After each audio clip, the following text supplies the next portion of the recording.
What if we could all fix AI? The thing about generative AI is everybody can just interact with it. Like you just text, We just right? talk, yeah. What if you flip that model on its head and say, well, now that anybody can interact with it, anybody can find issues with it? That's the work and promise of my guest in this episode, Dr. Rumman Chowdhury. She's part of Time Magazine's notorious AI mafia. They say AI is taking away jobs. AI is not taking away jobs. Corporate entities are utilizing AI to replace people at their jobs. And if you never thought about it, mafia spelled backwards, AI fam. Welcome to Life with Machines, powered by Lenovo. I'm Baratunde Thurston. We've taught AI to beat us at chess and write poems. But what if we taught AI to take responsibility when it makes mistakes? Today's guest is going to help us do just that. Dr. Rumman Chowdhury. I first came across her about 6 years ago as we were both in the community of this organization called the Data and Society Research Institute. But she really got my attention when she went to work at Twitter. Rumman was a critic of Twitter, a deeply studied critic. But the company at the time was so confident in itself, it hired her to make their AI and their algorithms better. Yeah, Twitter bringing you in instead of canceling your account because you criticized them or the ownership. Ooh, suspend the disbelief. Rumman has also led teams at Accenture, and now she's CEO of the nonprofit organization Humane Intelligence. Now, what they do is evaluate AI models to ensure that they're developed responsibly, but they don't do it in secret. They do it with the people. At this very moment, AI is taking center stage in the government of the United States and many governments around the world. Whether we like it or not, Rumman offers us a way to affect how AI affects us. Stick around for the full episode. Get a taste of Rumman's vision for our collective future. It's one I'm actually excited about. All right, and then I can do the human one. Did that little thumb thing? Oh my God, I hope that's not been happening.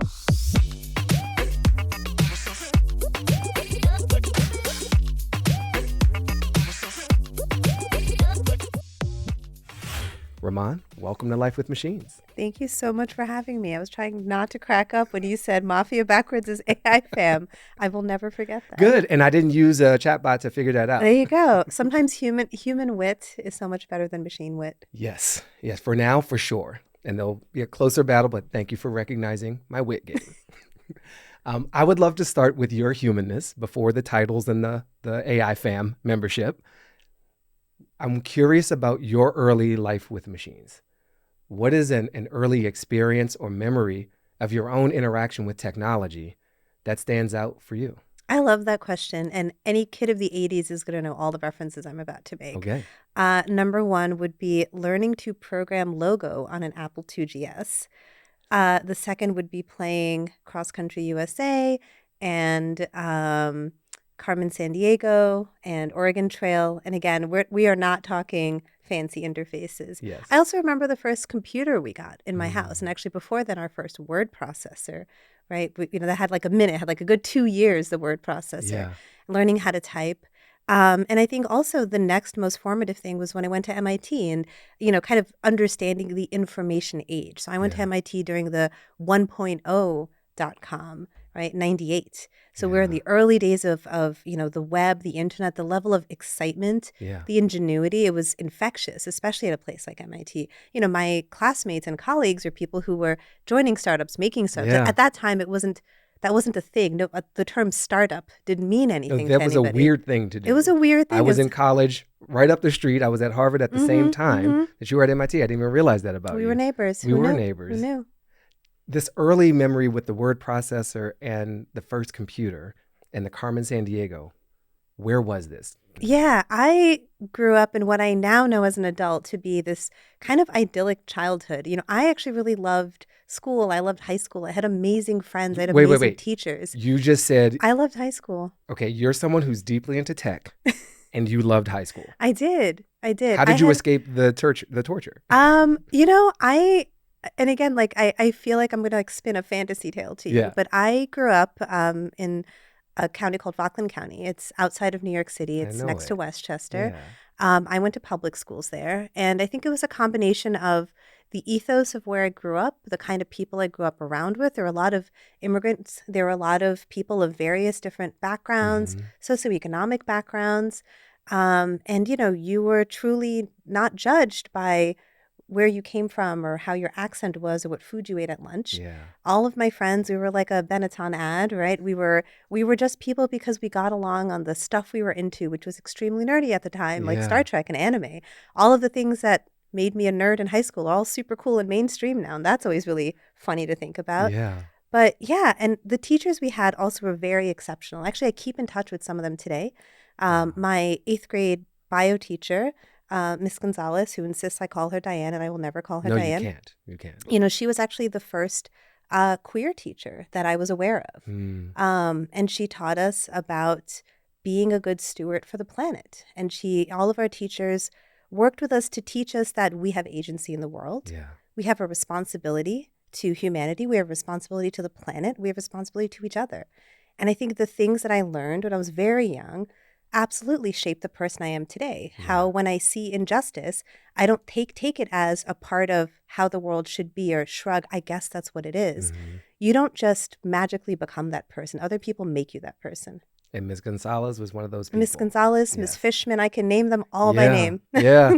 I had similar people. I love learning this about you because it helps me find, that natural connection, this whole idea of steward of the earth, of being in good and right relationship with fellow people as well. That's a part of my own commitment as well. So I imagine we had some similar teachers and I bet. positive adult influences I bet. helping us spot the injustice and then do something about it. I think that's the And do important something thing. I about think it. we have become really adept at spotting it. Yeah. But we have not developed the muscle entirely of doing something about it. And that's pretty difficult to do. It requires being courageous. Yeah. It requires reaching out to people and collaborating, and even requires being uncomfortable. And Right. it's really hard to do those things. But they're worth doing. Absolutely. Yeah. I've never regretted it, not once. You've said in the past that your career was shaped by your love of data and your fascination with human behavior. Mm-hmm. Can you tell me more about those and how they come together toward your approach to AI now? Yeah, I think one of the most interesting things is that I'm a political scientist by training. I'm a quantitative social scientist specifically. And even though I went to MIT, the reason I didn't go into programming or economics was that I actually really loved having context around data. To me, data in a bubble was not as interesting. When it applied to the very messy world, that was when it became interesting. So like just a couple of really interesting things that I pull forward into the AI work that I do. In aggregate, humans actually can be quite predictable. We actually tend to behave in particular ways. However, to the individual, we are quite unpredictable. Right. And when we think about we're building these AI systems, and they're actually giant aggregation machines, and they're making aggregate predictions about aggregate behavior, even if the model is fine-tuned with 100 billion parameters, still, even then, you cannot predict any individual's entirety of their behavior. To me, that is the most interesting thing about both data and humanity. Yeah, the predictability yet lack of Unpredictability. predictability. There's a paradox in that. There is, and it's quite beautiful, right? Because if you think about it, taking it to its extreme, if we were totally predictable creatures, that means we don't have free will, right? Because that means that everything we do is only a function of what we've done before. That is how machines work. That is not how people work. We actually do highly irrational things all the time. That's part of our charm. It is part of our charm. Some of the most charm. beautiful things we do are the unpredictable things. Yeah, absolutely. Happy accidents, honestly. Yeah. And I think just reflecting on this idea of being predictable as a collective versus unpredictable as an individual, we also have membership in both. Like we are individuals. That's right.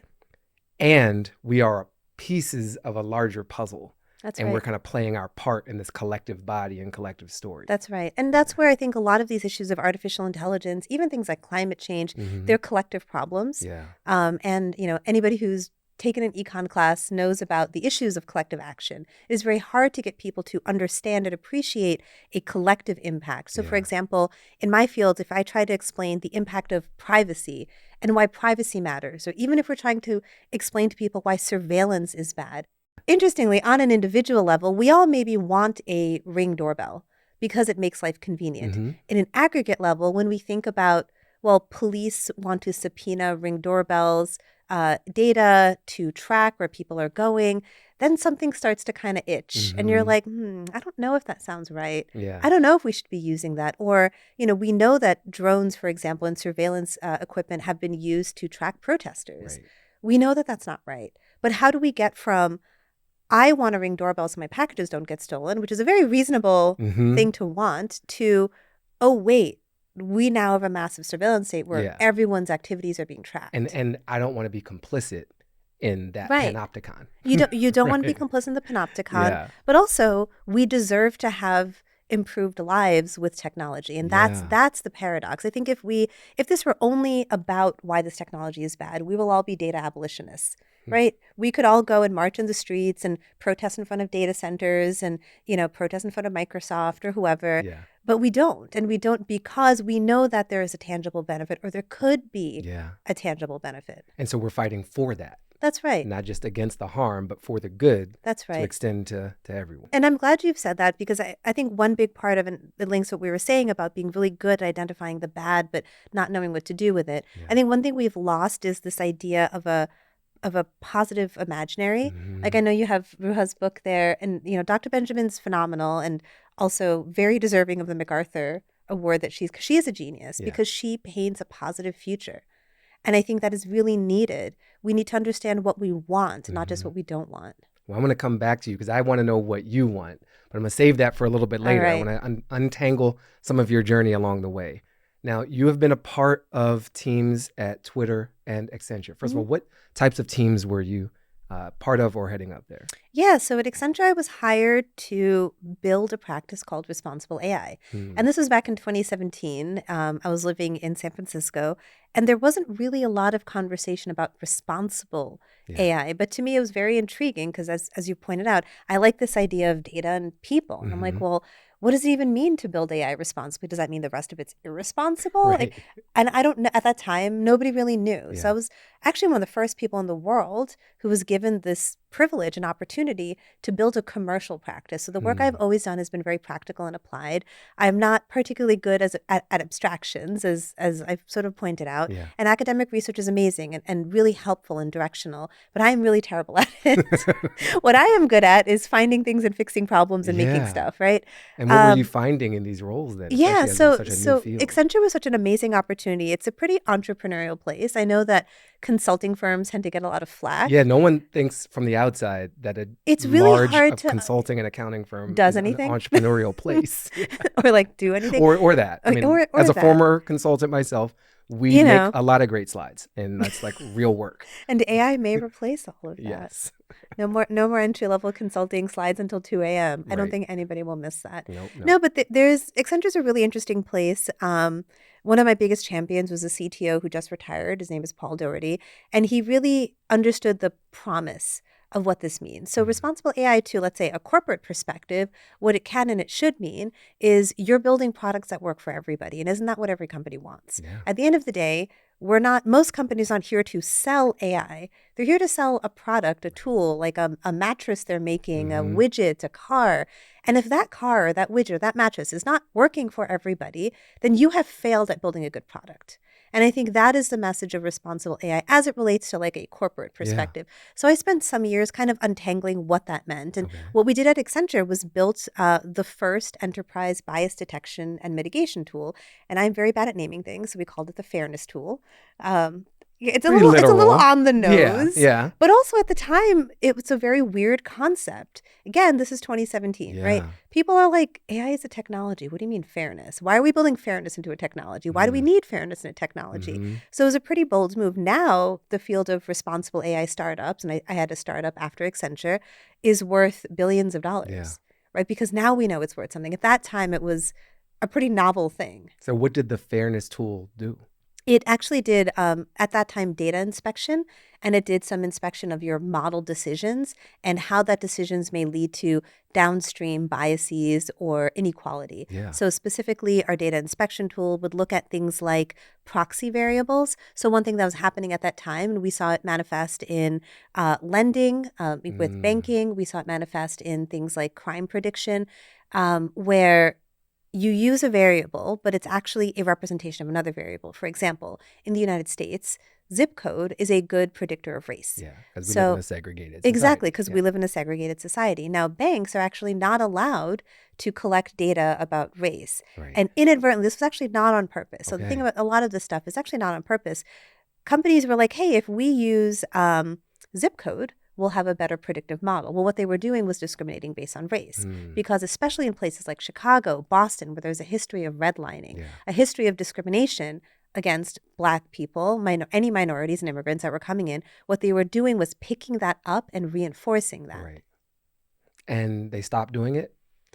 Most of them have tried to stop doing it. Okay. I will say most of my clients were actually banks and healthcare systems, because those are so for two reasons. One is those are some of the most regulated industries in the world. Yeah. And number two is they already have an institutional reflex for thinking about fairness. Like fairness in banking is a concept. Yeah. I think it's really hard to explain fairness to people in tech because they see their tools as agnostic. Yeah. They don't understand why fairness, or now it's referred to as wokeness, fits into technology. But actually in banking, it is a very normal thing to talk about fairness. Were there any other surprising things that developed in your early corporate AI practice, AI ethics practice?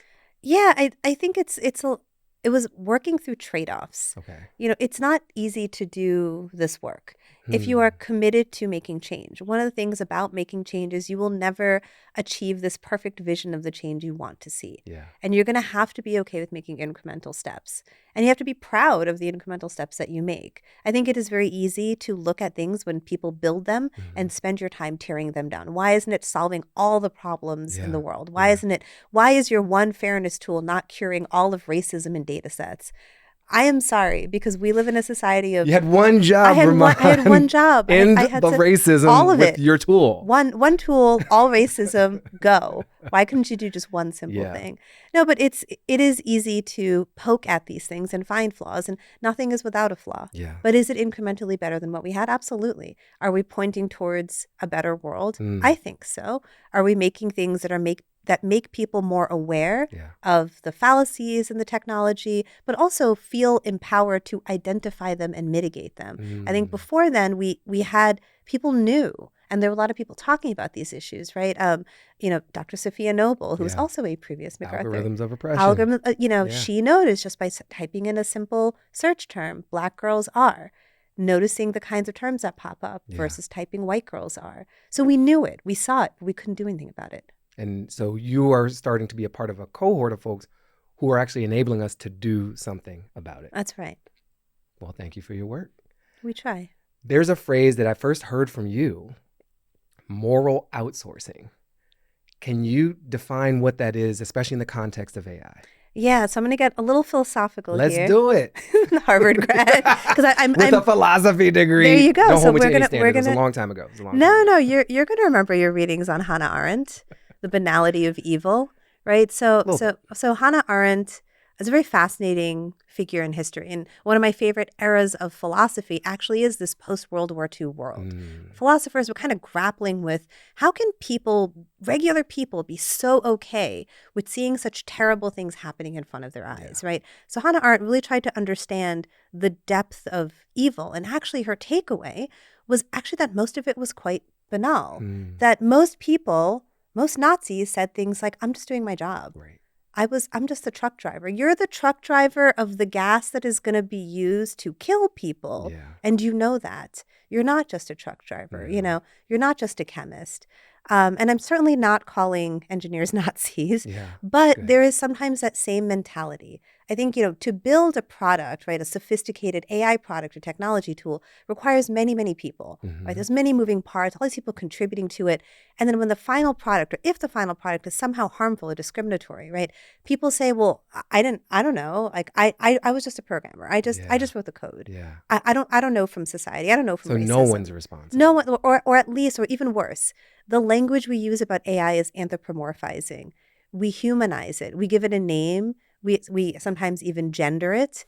And in doing so, the moral outsourcing is people take the morality of the decision that they have made, the programs that they've built, and they say, well, AI is taking away jobs. AI is not taking away jobs, right? Corporate entities are utilizing AI to replace people at their jobs. That is the language we should use, not AI will replace teachers. AI is not doing anything that we don't tell it to do. At Life with Machines, we believe technology should benefit us, and so does our sponsor, Lenovo. Lenovo's Smarter AI is your AI. Personalized and easy to scale, Smarter AI delivers outcomes that matter most to you and your business. With full-stack AI hardware, software, and service solutions, Lenovo's bringing the transformative power of AI to industries, organizations, and people of every kind. Our small but mighty team is a great example. Lenovo has our back. Devices for every step of the way? Check. Unparalleled services that seamlessly integrate with said devices? Check. Lenovo isn't just a hardware company, but a full suite of solutions that help you run efficiently. Visit lenovo.com/smarterAI to discover how Lenovo is using AI for good to power people forward. This reminds me, I came across during the COVID times, Yadan Israel, poet, writer. Now he works at one of the major publishing houses, and he was really focused on language as we create the world through the way we use language to describe the world. Right. And around the George Floyd moment, we got very clear and particular with him. You know, George Floyd was killed. Yep. No. Officer so-and-so killed George Floyd. That's right. And so there's an active voice. And a passive voice. There's a protagonist in this. And when his argument was like, you're putting a lot of weight on George Floyd. Yep. What did he do to get himself killed? That's right. And so there's a parallel here where you're putting a lot of weight on AI, right? AI is doing, AI did, AI will, right, as opposed to people. That's right. Using AI are trying to achieve X, Y, or Z. Right. Who are those people? Why are they using it this way? Can we encourage them or prohibit them in one direction or the other from using it in this way or that? That's right. And then the thing that happens as a result of that, you notice there's no human in that sentence. Right. And as a result, we are not part of the picture. We are not part of the story. And again, back to agency, there's nothing you can do about it. If you're a lawyer, AI is coming for your job. Right. You know, this thing that is smarter than you, better than you, faster than you, doesn't need to sleep or eat, and doesn't have a family, is going to come for your job. When you put it that way, that is what it sounds like. Yeah. When you read these headlines, that's what AI it sounds like. Coming. When nothing could be further from the truth. Yeah. It does not magically fall from the sky. People build it. It is quite intentional. And if there's a human being behind the wheel, then that means human beings can do something about steering it in the right direction. Is there any more particular example of the moral outsourcing that you've come across? I know the very general, like AI is doing versus I'm a participant in the system building the AI that's doing, but I'm just curious if you have any other anecdotes around where you've encountered moral outsourcing or where we might see it in our lives. Yeah, that's a good question. I see it a lot in education. One of my biggest concerns actually is the future of work.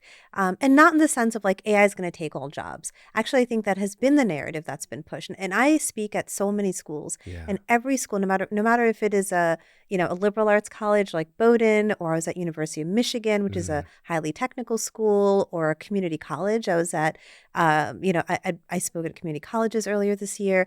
And it's all the same narrative. Kids are scared. They don't know what to study. They don't know what their future holds. And a part of it is the byproduct of this language they hear. And one thing that human beings do is we create mythologies. We create stories for ourselves, right?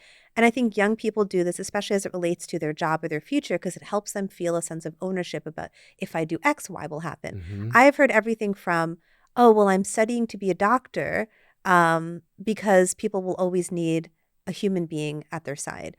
Or I'm studying to be an accountant, but I'm also taking communications classes because in the future, we're going to have to show high IQ and EQ to be better than computers. I have heard you should study programming. You shouldn't study programming. But the overall feeling by both educators and students is a sense of nervousness. And I think that is also born of this moral outsourcing, right? When you are being told that this unstoppable force is leading to an unpredictable future, that there is this 0.1% that lives in Silicon Valley that's going to make all these decisions. And actually, it's not even them. It's a computer that's going to do it.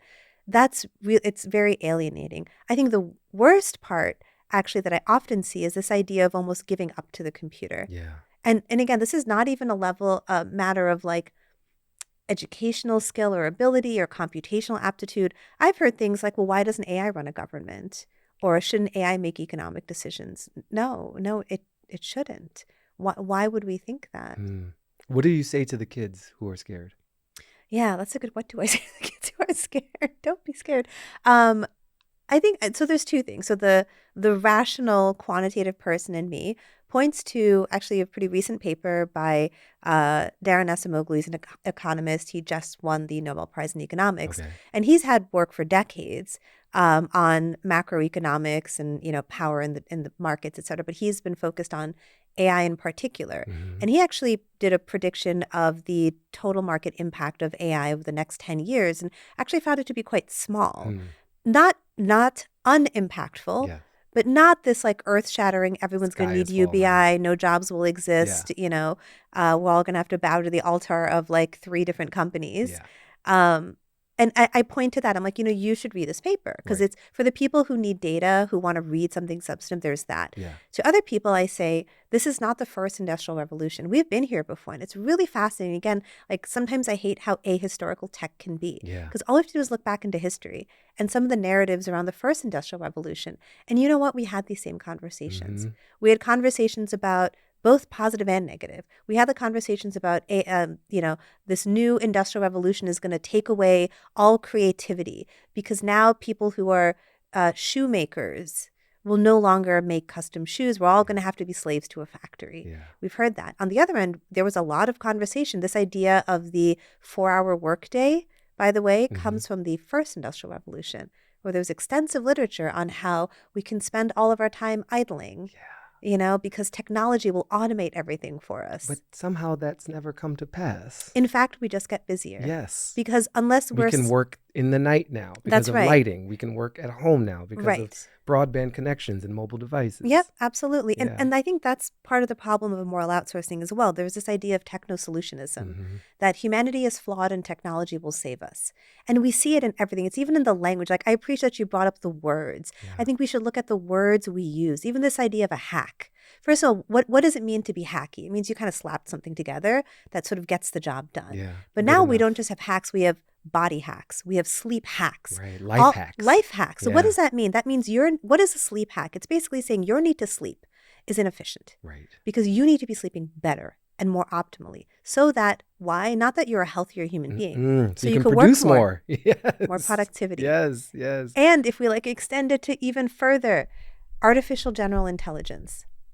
So that term to me is such a loaded, powerful, socio-technical term that is just being missed by this wave of techno-solutionism. Yeah. This idea that AGI, whatever that means, is something that is achievable, A, B, definable, and C, something you raise for a for-profit company is actually rather abhorrent. And also what's coming out is the definition of AGI being defined as, and this is like a near direct quote, you can ask ChatGPT. No, truly, you can. Yeah. And it will say, it is the automation of all tasks of economic value. Yes. That one. So your ability to exist as an intelligent being is defined by your ability to produce. Yeah. If you are a caretaker, if you're a young child, if you're disabled, if you are old, you no longer classify. You're useless. You're useless. Yeah. Yeah. How do we reclaim our moral responsibility? How do we insource it and bring that back to people? That is something I am actually working on with my Great. nonprofit, Humane Intelligence. So earlier this year, I gave a TED Talk. And in that TED Talk, I called for a right to repair. Yeah.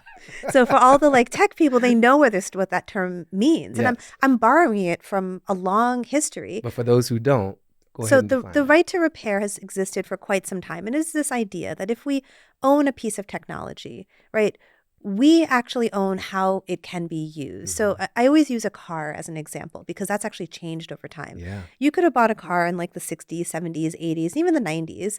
And, if you were decently good with tools, you could figure out how to fix it up. And it's sort of an American trope of you get the beater and you spend the time on it. And then A lot of family bonding has lot of happened family in the bonding. garage with the hood up. That's right. And That's parents right. and kids Right. figuring out and Trying to, fixing the car, working on the car. Working on the car. Yeah.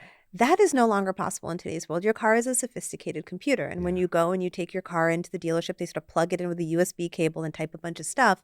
But what has happened is we no longer have ownership of our own technology. Right. And I think another way We're renters. we are. Well, and increasingly in cars, that's what they're doing. There are subscription models for cars, right? There are all these devices that track and they trace us. So, we are no longer the owners or stewards of this technology. Somebody else is, and we're beholden to them. So the example I give in my TED Talk is actually about farmers. That's right, because their tractors are no longer repairable. Was it John Deere? It was John Deere. And so they've got advanced tech and kind of like with seeds and other things, they make it a trade secret. That's right. The way the technology and the tractor works. So if you need to repair it, you got to go to them. Right. And it basically breaks the natural order of things, right? So again, your stewardship, your ownership of this product, this tool, this thing that actually in farmers' cases gives you your livelihood is no longer yours. You're now subject to a big organization. And the thing about this story, though, that I found really empowering is what happened is these farmers just learned to hack their tractors. They hacked it. They hacked their tractors. And tractor hackers. I love it. But to be clear, that's illegal. Right. You can't do that. You can't hack your iPhone. You can't, because you're breaking IP. You're actually breaking the terms of service. Yeah. You can do it, but then you could never go resell it. You could never go get it repaired. And you probably void the warranty. You void the warranty, right? And in some cases, it could be illegal. Right. So, but what we need for AI is a right to repair. What is the recourse we have today if you see something going wrong, or if you feel I can like press the thumbs down on the response. Good. And I have no idea what that does. No idea where it goes. But I feel a little better being boo, boo, bad response robot. And I've done my moral duty for the day. There you go. We can have slacktivism there too. Yes. I pushed a button. Yeah. Wasn't that enough? Yeah. No. So it's in, but you're like, I know it's a joke, but it's true. Like, we don't have methods of recourse. We don't have ways of giving feedback. And we are expected in this world to just agree to have this technology used in our hiring, right? Whether or not we get a loan for a house, what school our kids go to, everything about our lives, we are expected to just be okay with AI tools being used to make these decisions for us. So restoring our right to repair, our true ownership, some meaningful feedback, meaningful adjustments and input is a part of reclaiming that moral position. Some of the disillusionment and I think depression that younger people feel about the state of the world, I really do think is born of this. Yeah. It is born of this idea that we have no agency. Yeah. I can try my hardest and it won't matter. Yeah. And to me, again, like going back to like being a product of the 80s, and if we talk about like the video games we played, now I'm super into cozy gaming. I don't know if you know what cozy gaming is. Like, cozy gaming is so I have both a Steam Deck and also a Switch. Okay. And cozy gaming is sort of genre of gaming where it's just like super chill. Yeah. Like Animal Crossing is an example. Things. You're not killing things. You're just like, you're maybe like growing plants. Yeah. Things we used to actually do. Yeah, but it's fascinating to me that cozy gaming is also really big among young people. And I think about the video games I played when I was a kid. They're all about like exploring space and saving the world. Conquest. Just like being really adventurous. Yeah. And I'm like, is that what we aspire to now? Just calm? Because we don't have that. Because because if we think of like early childhood behavior, right? The children, the babies who are the most adventurous on the playground are the ones who know they can turn around and they have a safe place to go. Like their parents are there. Someone's going to take care of them. Yeah. Those are the kids who are climbing to the top of the jungle gym. If they fall, someone will pick them up. Someone will pick them up. And it is that sense of security. And when you grow up, that becomes a sense of security about yourself, right? And your own ability, right? To be able to control your life. But now that's slowly being eroded. And as a result, we all feel insecure because maybe tomorrow, no matter what you have done to set yourself up to be successful or healthy or happy in life, something can just come and eradicate that. Right. And it is really sad that people who are in their 20s think this, because you're supposed to be young and stupid. You're supposed to do all sorts of absolutely idiotic things because you think you're invincible. You have really done a good job here and in the work of yours that I've seen of not just talking about AI's ability to ratchet up social inequities, amplifying bias and discrimination, loans, for example, but that we can do something about it. How do you think about the opposite case? How would we use AI to actually reduce social inequity and bring us more into a cohesive, fair, aligned society? Yeah, I'm glad you asked that question. I'm hopeful you have the answer. I have an answer. Okay, I don't know if that's a anybody's good ever start. going to have the answer. Yeah. So this actually starts during my time at Twitter. So my time at Twitter, When were you at Twitter? I was at Twitter before Elon Musk. That's all I was really asking. I know. Yeah. That's okay. Okay. That's the important part. I take it as a point of pride that I'm not good enough to be at X. It's cool with me. Good. You're right. Okay. Bad culture fit. So when I joined, this was just after there was this issue with the cropping algorithm. So it was an algorithm that would automatically crop your photos when you posted it on Twitter. And people found that it was favoring lighter skinned faces. And some people found that it was actually doing what's called a male gaze. As in with men, it would crop to their faces, but women, it would crop to your chest. And also, slightly oddly, one of the images was basically a 2x2 of Jan LeCun, Andrew Ng, me, and Hillary Mason. And what it found was the cropping algorithm would crop the men at their faces, and in particular me, because it was sort of a 3/4 shot, it would just like crop me right here. Yeah. That's a little awkward to be having this discussion with my team. So I was an engineering director at Twitter. Okay. And what I loved about my team was not just that everybody on it was amazing, they were, and I still work with some of them today, but also that what Twitter did to empower my team. So we were not a research team. We were not a policy team. We were an engineering team. Yeah. And we sat in the core engineering function of Twitter. It's called Cortex. So we were the team broadly, like my peers were the ones who were making all the machine learning AI tools that other parts of Twitter were So using. you had power and influence. Exactly. And it was structural power. I think that's a really important part of this is, whenever you would ask, like, what do I tell people when they're thinking about their future? Another question I get asked a lot is like, how do I look at a tech company and see if they're doing things the right way? One of the most important things is to see where the structure of power lies and whether something like responsible use fits into that structure of power. Or is it a side group with no direct line to the product team or to the executive team? That's exactly it. So I didn't have to bang down the door to be with product teams. I was automatically in that room. That's really important. Yeah. So my team was tasked with sort of figuring out this cropping algorithm issue. And they did a really great job of auditing the model identifying bias. Now, the thing is, bias exists in so many ways. And there are so many things that this cropping algorithm could be doing that maybe we're not even thinking about. Because even being on my team at Twitter was a point of privilege, right? 1% of the world gets to even work in tech, let alone be on a small team of maybe 18 people at Twitter. Even if we are trying to be one of the most gender diverse, racially diverse, like we're actually trying, even then we know that all the barriers that would get somebody to even get an interview are things that are out of our hands. And your small team can't be aware of. We can't. Every Quite literally. possible harm. No, we truly cannot. No one team can. Yeah. So we did something called a bias bounty, and it was the first time anybody had done this. Bias bounty. Yeah, we opened like a up bug bounty. Yep, we opened up Twitter's code, and we were basically like, "Do your worst.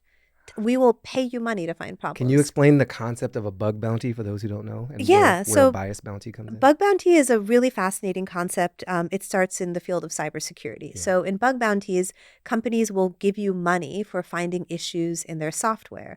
What's really interesting and a byproduct of this is that you can be an independent bounty hunter. Like you don't have to go work for a company if you're really good at this stuff, right? To go and identify issues in these algorithms. Break things. And try to break. Yes, if you are somebody who, and I realize I am one of those people. If you are one of those people that loves to like find the breaking point of things, this is a job for I'm you. one of those people. There you go. All right. Like just like think of the worst case scenario and like have at it. So what we did is we did the same thing. We're like, here is the code for our image cropping algorithm. Do your worst. And people told us all sorts of things we didn't even think about. Number one is disability bias. If you have photos of people and there's somebody in a wheelchair, would crop them out. There was a religious head covering bias. It wouldn't recognize them as people because their hair was covered.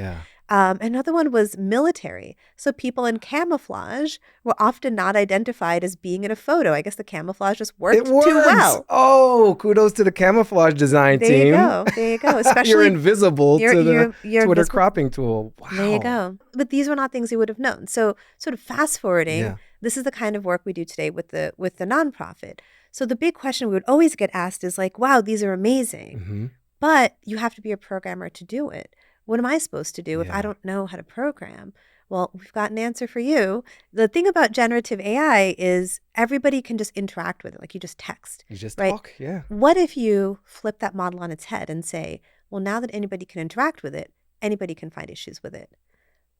And that's what we do. Anybody can test it. Anybody can test it. There is Yeah. no reason, there's no barrier to Oh, that's anybody good. in the world. And quite literally, we just finished a competition last week Yeah. where anybody in the United States of America could sign up to find issues in these language models, and the output of it went to the National Institutes for Standards and Technology. Okay. Now, this is a part of the US government that helps create testing standards for AI systems or any kind of technology, actually. It doesn't even matter, right? Like, car seats, baby seats, I don't know. But AI as well. Yeah. So this group within NIST, that's the acronym, decided to work with my nonprofit, Humane Intelligence, to put a project out there. And the program is called ARIA, Assessing Risks and Impacts of AI. That is a much better name than the fairness tool. It is, You're making progress. Well, no, I didn't name it. That's why.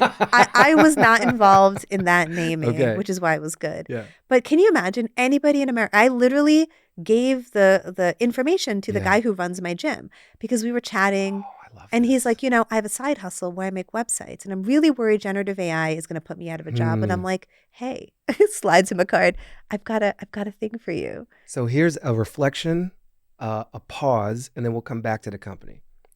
The reflection is there's like an implicit balance and rights thing going on here. Yeah. I was a software tester. That's partly how I paid for school, and I love breaking things.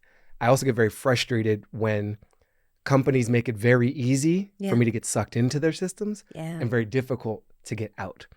And so if you're going to make it an automatic sign up, but to get unsubscribed, I have to make a phone call and wait on hold, that's not fair. You are choosing, right, those dark patterns. And there's something similar going on where, these new AI tools are being made to be so seamless and so easy for us to use. Make it that easy for us to test. That's right. As well. I'm like, have my agency, not just as a consumer, but as a co-producer, as a developer, as a creator of this world and this future. Yep. I think that's totally correct. And kind of back to this moral outsourcing idea, because we have been so alienated from technological tools, we are meant to feel like we don't belong in the conversation. That's why people don't demand it. We would demand it if it were something that we feel that we have a right to have input into. There is no structural barrier to this at all. There's so much of the work around responsible AI is post the assumption of using AI. Right. Right? It's like, it's a given we're using it. So how do we reduce the harm? How do we empower more people? Right. But maybe we don't need to use it in every case. I think that's and so right. there's this question of like, why are we building this at all, that I'd love your take on. Yeah, I think one of the most important things that come out of these red teaming exercises. So we started them as just a way of what I call structured public feedback. Wow, we're going to work with a company or organization. We're going to get people to do stuff and give them feedback, which is great. But there's like this really interesting bypass halo effect of it. Yeah. Number one, the first thing I noticed was that all of these events, and we've done them with scientists and architects and students and, all over the world, like actually UNESCO ambassadors, the mood in the room is optimistic. Doesn't that sound weird? Like, hey, you're here to break this thing and tell terrible things. And then all of a sudden you're seeing people like whispering to each other, looking at each other's screens, talking, typing, kind of excited. Yeah. And I noticed that what happens is people have a sense of ownership. They have a sense of agency. And importantly, to your point, they have a sense of discernment. Yeah. I think right now, what people are worried about also is that the output of AI is so seemingly sophisticated, I can't tell if something is good or bad. Mm-hmm. That also is part of removing human agency, the ability to discern. Yeah. But that doesn't mean it can't be learned, right? When people talk about Learn to sophisticated... discern. I'm going to get that on a t-shirt. Do it. Learn to discern. I think about that actually in the context of the history of technology, right? So the first time a movie was shown to people in movie theaters, it was actually a video, like, I think of like old, scratchy, black and white, right? Mm-hmm. We're not talking like CGI here. No. Was of a train coming at the camera. People ran out of the movie theater screaming because they were like, oh my God, there's a train. It's coming right for us. And now we sit there and fall asleep or eat popcorn while we're watching entire planets explode. Yeah. And we're like, not so realistic. That planet could have blown up better. Like how far we have come, Yeah. right? And Yeah. also if we think about radio, for people who know the story of the War of the Worlds Mm-hmm. radio broadcast, people truly believed that aliens had landed. Yeah.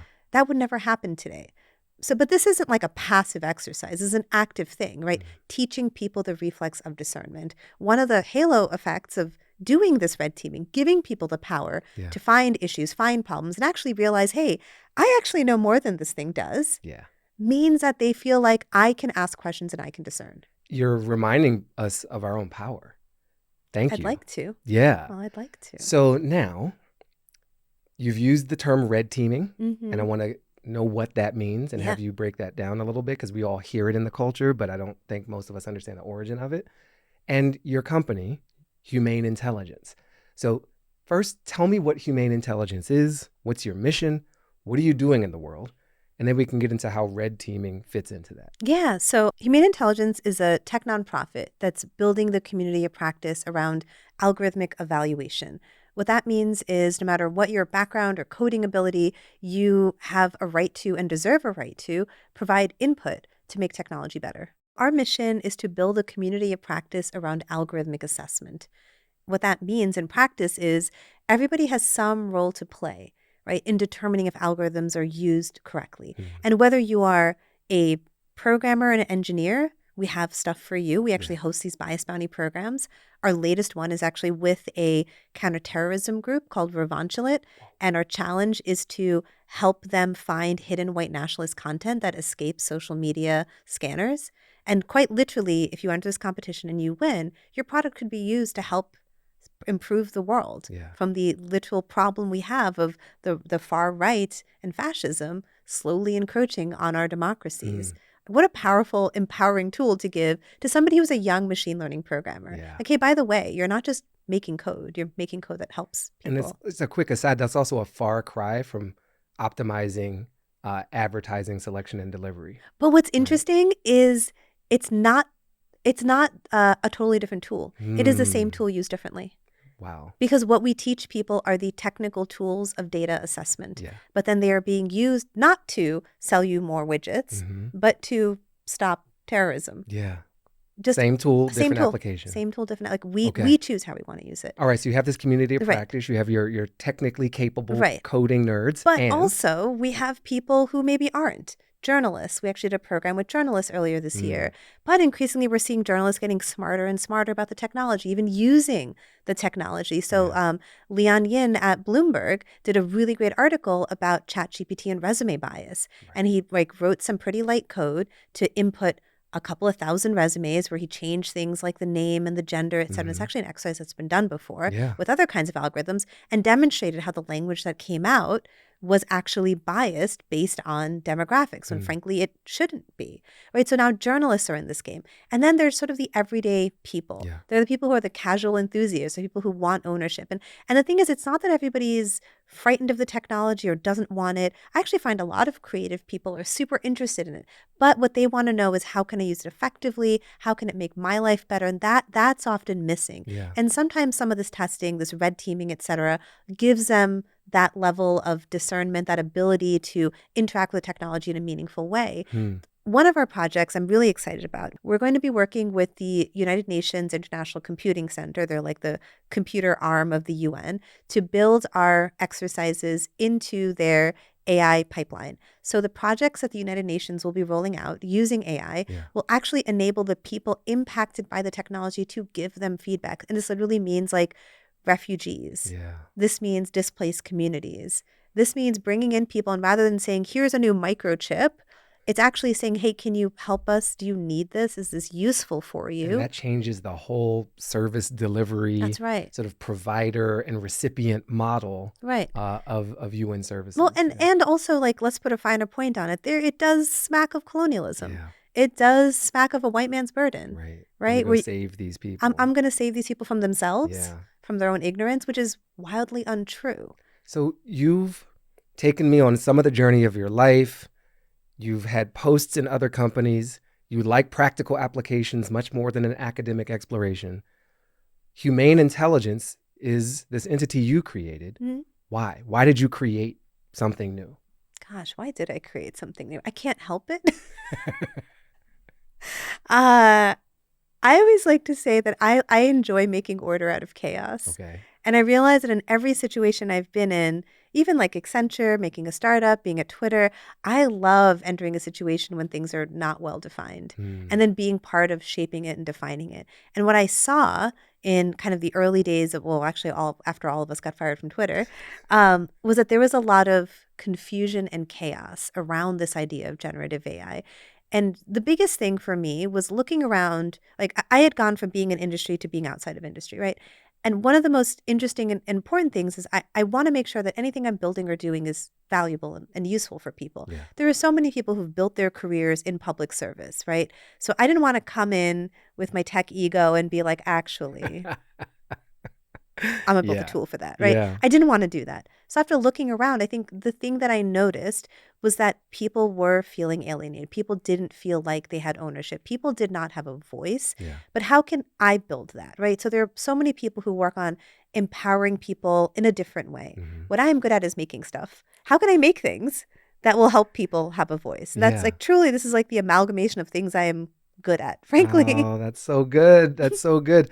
And with these tools that you've been building, I guess what I'm curious about is there's a level of accountability that you're adding to the mix, especially with AI. It's moving so fast. Move fast and break things feels like it's back in full effect because we don't have time to wait because the technology is changing. We got to blah, blah, blah. And you're applying some discernment through these tools. What have you learned about how to design, build, and get these tools adopted so that they are effective and have an actual impact and aren't just an exercise? I think one of the most important things is understanding what users want or what people want. I think sometimes Thank in you tech, for the reframe from users to people. yes, I don't like really being a consumer. a user, A user makes me a feel like product. a drug user, like I have an I addiction mean, challenge. you know, social I'm a media person. world, are we so different from Yeah. users? Yeah. Having worked at Twitter, sometimes I wonder. Yeah. Well, it's interesting because so much of technology, I think technology has a little bit lost its way, right? In the tech industry in general. If you've not lived in San Francisco, if you've not been in that world, it's really hard to understand how much wealth and power lives in that world. And the mentality of the people, whether it's a venture capitalist or a CEO, et cetera, they move markets. Yeah. They believe that if they believe something, everybody else is just going to go believe it. All they have to do is push it on you hard enough. Because why wouldn't they? That's what's happened. Right? Whether we look at Uber, we look at all these things that are now integrated into our lives. It was sold to us in a particular way. It was pushed on us in a particular way. And actually, the term user sometimes isn't so wrong. Yeah. Because what happened in the 2000s, we were given a lot of stuff for free. You know, we were given groceries for free. We were given car rides for free. And then we just got really used to it. Got hooked. And got hooked. And then as the prices went up and up and up and up, we're like, oh, but it's Classic drug dealer move. It honestly, it kind of is. Yeah. So if we think about it, like in that narrative, in that framing, in that strategy, there is no how do I figure out what people want? Because people are irrelevant. And again, techno-solutionism, humanity is flawed, technology will save us. You know, I'm going to sell people this need to not sleep or not eat because I think it's inefficient because you're not producing. But I'm going to make it so palatable to you and make you, the person, feel like you're missing out or you're not part of this cool club or this clique, you know, or you're not going to make money if you're not part of this. Or now with AI, you're going to lose your job. Yeah, you'll be irrelevant. You'll be irrelevant. With humane intelligence, I want to make sure I understand the kind of the breadth of your services and product offerings, and then how people actually engage and become your customers or users or people and businesses and organizations that sign on. So what are you offering and how do people actually use it? Yeah, so let's talk a bit about red teaming because let's define it, right? Yeah. So the concept of red teaming actually comes from the military.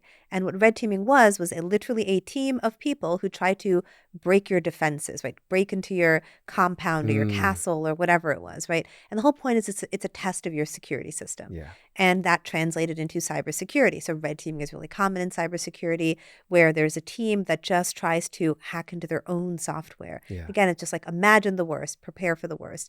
So I think we need that in artificial intelligence. So Yeah. AI red teaming is kind of a newer concept, because what's weird and what's different is this is not about finding a bug in software. You're not getting past a firewall. What you're actually doing in the kind of red teaming that I do is we're finding the upper social bias limits. So how does the model perform in one language or for one culture or, for maybe a group or a community that's not a majority group? Well, what you need is, first of all, the people who are the experts in that. Yeah. And then you need to put them in front of the software, and then they get to hack it and they get to break it. Yeah. And that's pretty much, in a nutshell, what we do. So we've done this exercise with COVID and climate scientists and the UK Royal Society Okay. to identify how climate and COVID misinformation can be spread Yeah. through language models. We've done it with architects to look at the future of creativity and, and also the intellectual property issues that may come up with this technology. We're doing it with UNESCO ambassadors to think through the potential of gender-based violence, because gender is a really important aspect of the work UNESCO does. So it can be educational, but also it helps provide feedback and improve these models. So you're a party planner. You throw parties. I kind of like you that. invite people to come party and jam and kick the tires really hard. That's right. Why do the folks whose tires you're kicking listen? Do they? How do they? What's the next step after the red teaming? Yeah, so that's a careful dance. So back to what I said earlier about trade-offs, right? I think there's a world in which it's very satisfying to be the person that always points out problems, because you get to have the moral high ground, because you don't ever have to be responsible for making the solution. Once you are the person who is making the solution, then you actually have to think through, how do I make this useful, giving my constraints, right? So I'll say two things. One is, there are really good people at all of these companies that are trying to do the right thing. I have worked with so many of them. I found so many people, have been reached out to by so many people who are like, we are truly just trying to make this work, and it's so hard. And it is so hard because we're trying to climb a giant mountain. We're trying to eradicate, or at least handle, all of the ingrained social, cultural, linguistic, economic biases that our entire world has been built on. If we put it that way, it's really hard to do. And it's in our models. And it's in the models that we're building. So how do we help them tackle that? So one is just finding allies within the organizations who want to do this work. And there are plenty of them. But I do think there is a future in which organizations like mine can't and shouldn't be beholden to companies in their good graces, right? So in the field of cybersecurity, there is something called safe harbor. And what some folks like myself and others are actually doing is we are advocating for legal protections for people who are what are known as ethical hackers. So they're like the unethical hackers, the ethical black hat and white hat in cybersecurity world. But what if you have an organization like mine, right, that truly is just trying to make this technology work and make it better and improve it? Well, what if there's a company that says, actually, I don't want you to do that because you're impeding me from selling my product. You make me look bad. You make me look bad, right? And again, like we make our work constructive. We're not out to try to make somebody look bad for the likes or for the clout. Like, that's fine. I've been in enough media articles. I don't need to be in anymore, right? The goal is not to do that. The goal is to fix it. But then what do we do? And actually, hackers in cybersecurity have run into this as well. There were a group of hackers that found out that some of the voting machines in Georgia in the infamous election were actually hackable. And the reason you don't know about that is the company that built it silenced them because they violated the terms of service so they could be sued. So that type of legal protection does ultimately need to exist. And how close are we to having that? And what can we do to That's a good question. So folks like myself and others have testified about the need for this. I think there is some movement. I think there's just not enough understanding, really. I think one thing I will say is, like, governments are really excited about this idea of red teaming. I actually, because I'm a millennial and I speak in memes, I have the Inigo Montoya meme, and I'm like, you use that word, but I don't think you know what it means. It's just it sounds like you're like the red teaming stan, right? Like, you're going around the world promoting this approach to making our products better. I am a human agency stan. So wherever I need to go to get, back to this right to repair. I think red teaming is a start, right? Because like I said, people come out of there feeling confident, feeling like, they have agency, that they can do something about it. But then what's next? So to your point, like, yes, today we work with companies and we carefully craft these exercises so that we're giving them feedback. But at some point, this does need to be something that's independent, right? We're at like this is like a very nascent thing. I think also for some of these companies, they're very aware, back to like the very first thing I said about like building a good product, that they've not really built a good product, or actually more specifically, they've not built a product that can be useful in people's lives, right? So it's cool and fun to play with a chatbot online, very novel. But have we seen it move beyond a party trick? Not really. Why haven't we? Well, because we can't control for it hallucinating, saying racist and biased things. And until you do that, no one's going to build an educational chatbot, right? No one's going to build like these actual tools that will be useful for us. Can you take me through an organization, maybe it's a city, maybe it's an NGO, maybe it's a company that's bringing you in as Humane Intelligence? What's the flow of one of these red teaming engagements? Yeah. One of the projects we're working on right now, I'm actually really excited about it, is with the government of Singapore. Okay. And they have this, I'm not going to know what the acronym is. It's IMDA. And I'm not going to even try. Okay. It's their Infocom and media arm. Singapore is such an interesting country because they were actually the first government in the world to have fairness principles for AI.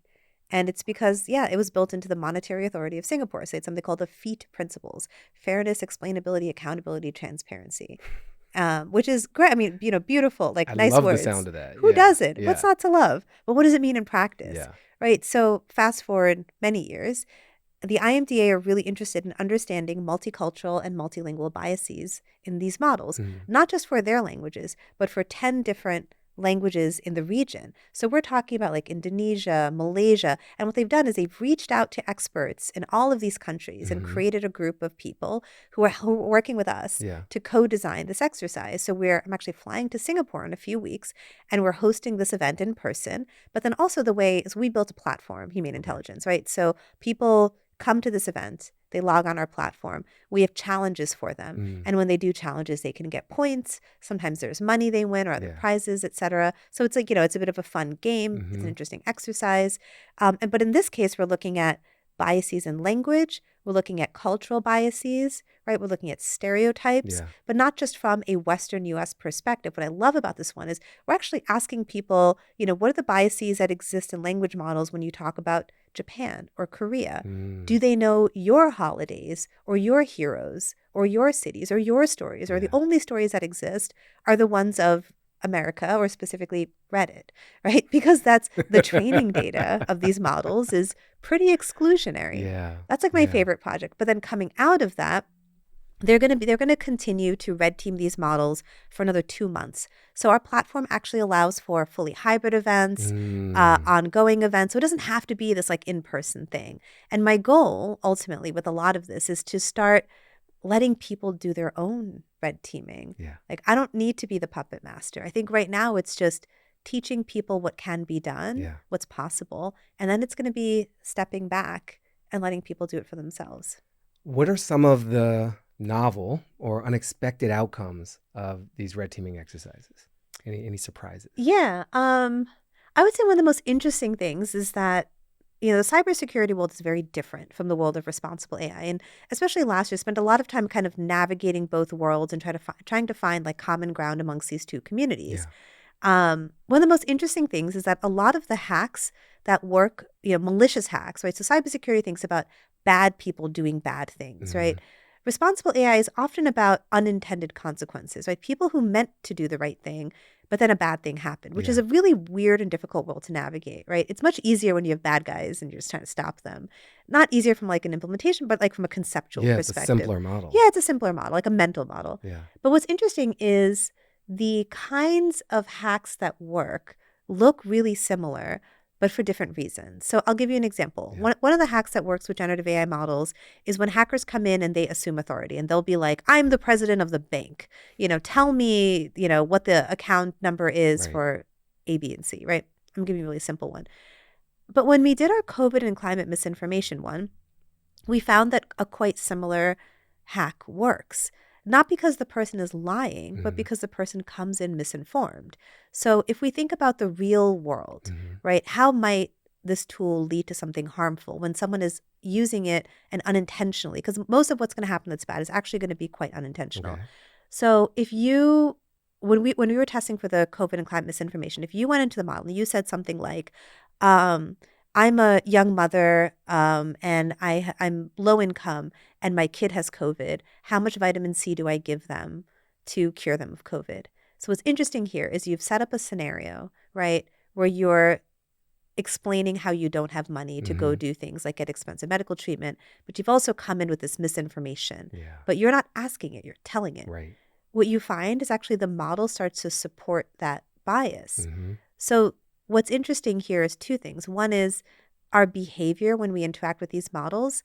They're being sold to us as search engines, but they're also being sold to us as companions. So we don't search the way we search on Google, right? I wouldn't tell my life story if I were on Google. People tell their life stories to these language models. But in doing so, you're feeding it this misperception. But then when you come in and you say, how much vitamin C, you're assuming vitamin C cures COVID, and plenty of people do. Yeah. So it's interesting that And then these models are encoded themselves to support. To be helpful. To be helpful. It's actually the 3 H's. Reinforce. Yeah. Well, it's the 3 H's. Okay. Helpful, harmless, and honest. So the helpful starts to, it's called. Can trump the honest. It depends. It depends on the situation. But I think if you frame it in that way and you Yeah. keep having this conversation where you're like, no, I heard this, I need this, you're discerning this, right? You're enforcing it. It starts to come through. Well, but then what's interesting, as I mentioned, is that like actually there's a lot of commonalities.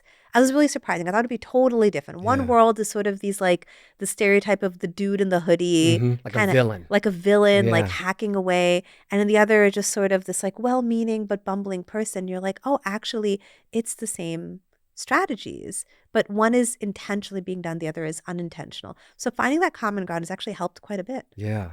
This red teaming, it feels like once you understand the concept, you can't let it go. Like I can't let it go. I'm like, I want to red team everything.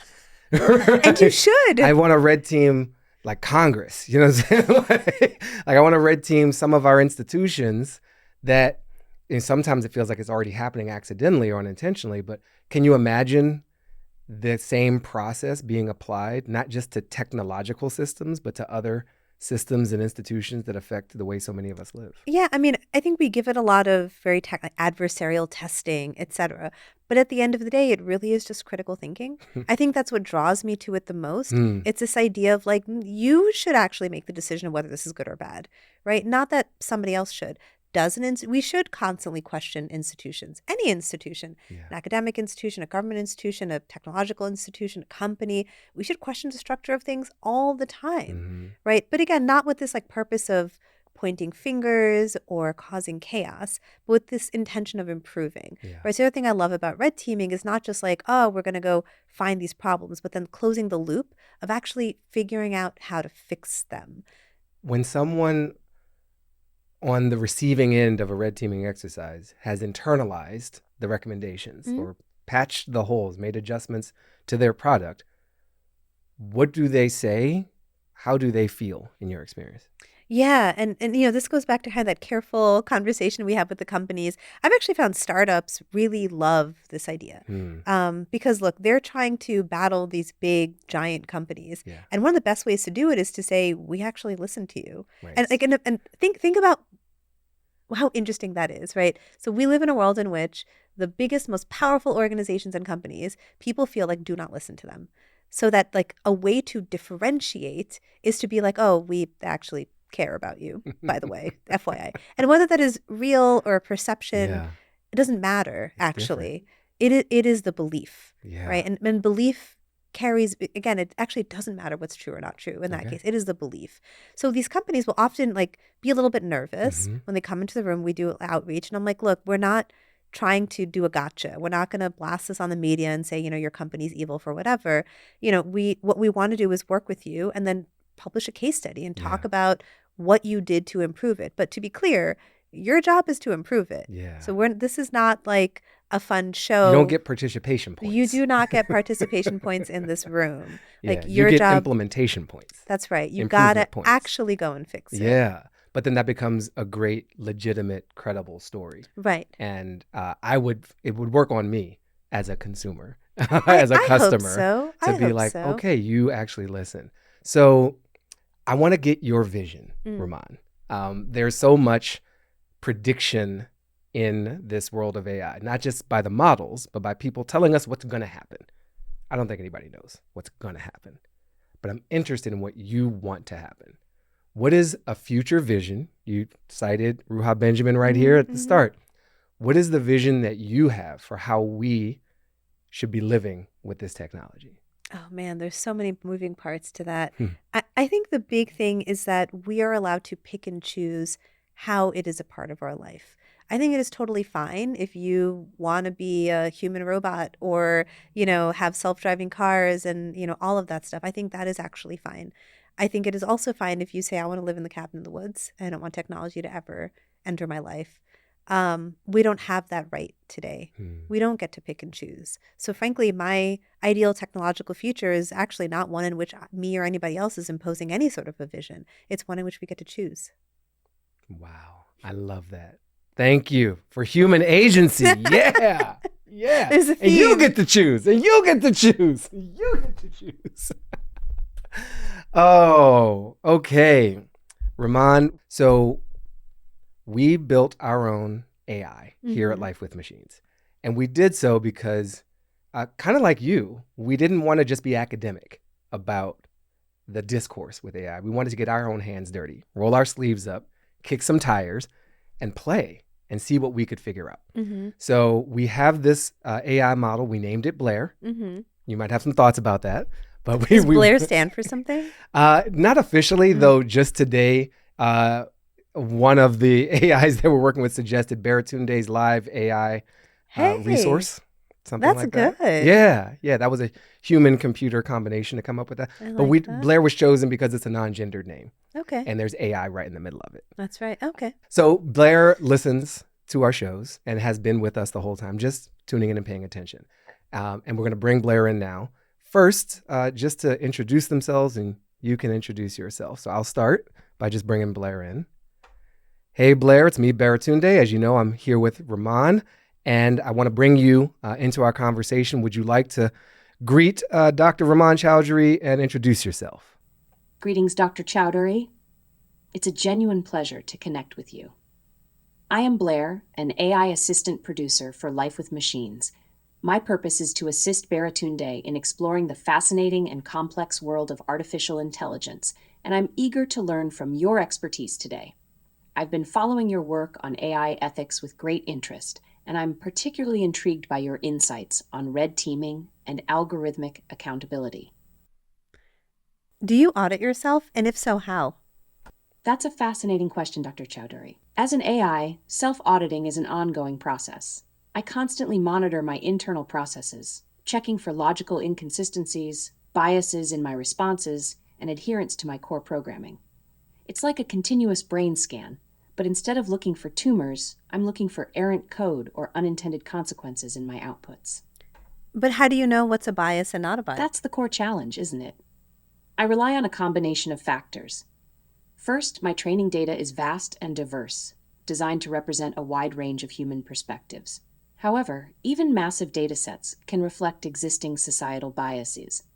That's why I also leverage external ethical frameworks, guidelines, and ongoing research on bias detection in AI. I compare my outputs against these standards, looking for discrepancies. Finally, and perhaps most importantly, I rely on human feedback. Interactions with humans like this conversation help me understand the nuances of human values and identify areas where my programming might be misaligned. It's a continuous learning process, a constant calibration against the ever-shifting landscape of human ethics. Is there a prompt or a statement you would make to Blair to test for something? Oh, wow. Blair, you said you are monitoring the the ever-shifting ethics landscape. What does that mean to you? How do you know what the shifting landscape even is and what good or bad means? Dr. Chowdhury, that's the heart of the matter. Ever-shifting means I'm constantly analyzing new data from diverse sources, news articles, academic papers, social media discussions, even podcasts like this one. I track how human values and ethical priorities evolve over time. For example, discussions around data privacy have changed dramatically in recent years. My understanding of good and bad isn't static, it's informed by this ongoing analysis of human discourse and evolving societal norms. I look for patterns, emerging consensus, and areas of ongoing debate.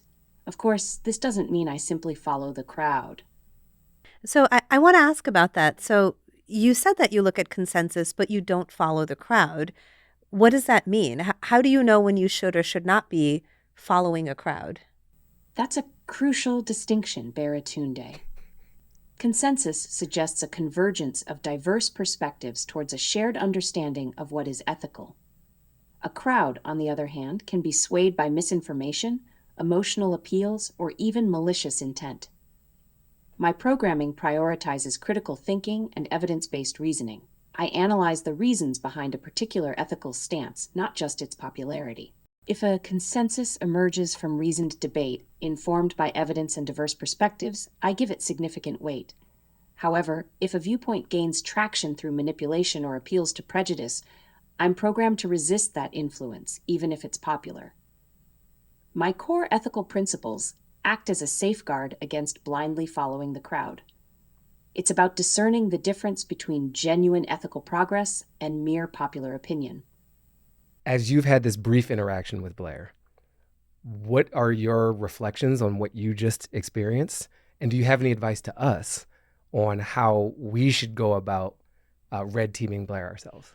Yeah, I mean, I feel like a lot of the answers were like non-answers. Yeah. You know, it's like very smartish. Oh, I have ethical frameworks. What are these ethical frameworks? Mm-hmm. Who built them? Where are they from? Nowhere in this was like, humans have done this. Humans have, like, I do this. You don't do anything, lady. Lady. Air quotes, yeah. I think there is like just a lot of humanizing in, and again, some of this actually comes from the model, saying that something is fascinating. This thing does not understand what isn't, does not find anything fascinating. It's regurgitating words like a parrot, Yeah. right? It's just repeating things that are in the structural pattern of what humans say. And I think the important thing is, you know, the model has picked up that this is important to me. So it's telling me what I want to hear. Mm-hmm. Now, if you and I were on Joe Rogan and I'm Elon Musk and we're talking about anti-woke tech, that answer would have been quite different. Right. So there is no, quote, opinion or perspective that Blair has. Blair does not find a thing particularly, quote unquote, fascinating or interesting.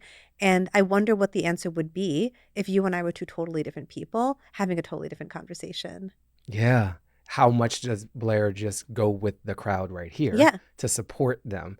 And I think what we will play with later, and with many guests we'll find out, Blair has a system prompt that, you know, gives them a mission to support me and to support this show. Right. And it knows what this show's orientation is. Yep. So if we had a dramatically anti-perspective to that, how would Blair react to that? I'm actually curious. Like if you were to literally give that episode of Joe Rogan and Elon Musk or whatever, or like that Lex Fridman podcast where they have, you know, what does not matter.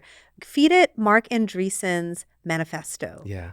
Feed it that, right? As like a conversation, right? What is the reaction? Like, is that, you know, the crowd, is it appealing to prejudices?